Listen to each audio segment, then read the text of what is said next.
Well, good morning. Here is another recap of onematchstick.co.za. As you may have known or may know if you've been following me, I am busy recapping my story of One Matchstick from 2006 up until where I am today.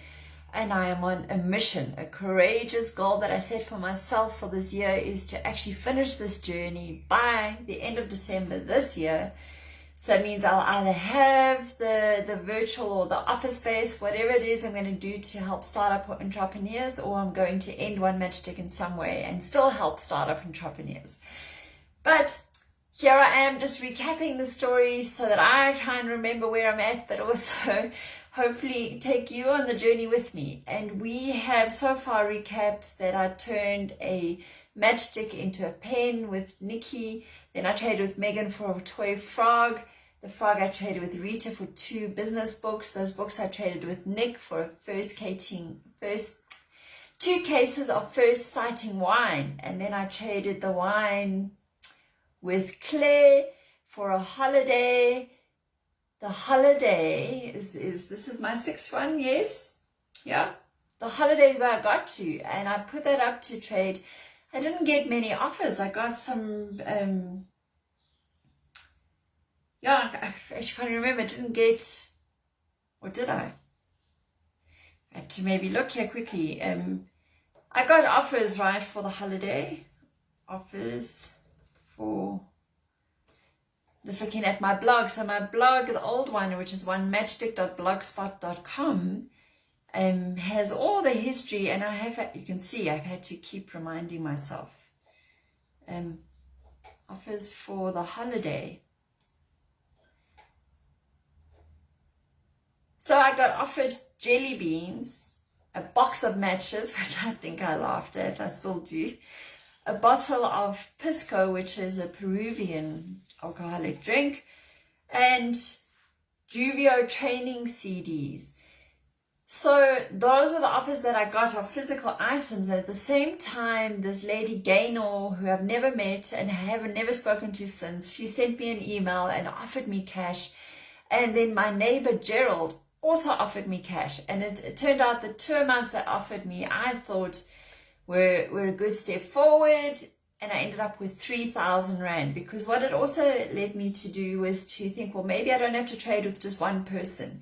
I think this is where it starts I started to thinking there are no really rules with this, as long as I perceive I'm trading up in value. That was kind of like my strategy. So I decided to trade with Gaynor and Gerald, because also Claire had offered me either a week at the holiday in Utopia, or to break it into 2 weekends. So we broke it into 2 weekends. Each person, Gaynor and Gerald, got a weekend. They don't know each other. They gave me the cash, and here I had, I thought, well, let me try. Let's see what cash does with this journey. Oh my word, it was the most difficult thing to trade on. You would think it wouldn't be, but actually when you're trying to trade up in value, 3,000 Rand is such a definite value. So everyone was offering me at 3,000 Rand or less even. They were offering me, telling me that the value is less, but they'll take 3,000 from me. And I thought of just sharing with you some of the offers I got for the cash. So the offers for the cash, I got everything from laptops, cell phones, speakers, subwoofers, camera scanners. I got equipment like industrial washing machines, fridges, a treadmill, a generator, driveway gate, surfboards, Guess jeans, motorbike helmets. I'm just going to run down the list. Bulletproof vests, 10 fish in a fish tank. Someone offered me a date with their father for the 3,000 Rand. 2 crates of beads and a gemstone were offered. The ones I took I kind of researched a lot were, there was a guitar. I remember researching, and my housemate and he was so excited to come with me. We had planned to go that weekend, drive all the way down to Durban to make the trade. And I was researching, asking this guy questions, and I got some information that just put me off the guitar. I didn't think it was worth, and probably not a very easy thing to trade on. So that put me off the guitar. I also had a friend who's a mechanical mechanically minded, into motorbikes. Go and see a 1996 Heising GA 125 motorbike, but apparently it was in such a bad condition I would have to invest in it to make it worthy of trading up. So I also left that. Then I was offered a wild stallion or a nguni bull, and that really got me thinking. And I happened to be at a dinner party where there's a lady who knew a lot about horses. So I was asking her what would be involved for, if I were to trade a wild stallion, and how would I trade that on? And through that dinner party, that is where I met Claire, who I made my next trade with, which was trade number 7.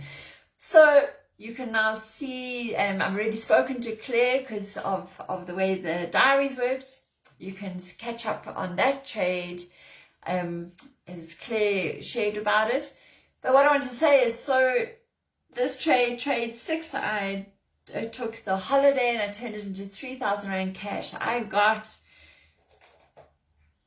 the most offers I've ever had, 118 offers for the cash, and I ended up trading within 30 seconds of hearing the offer from Claire, the 119th offer I accepted.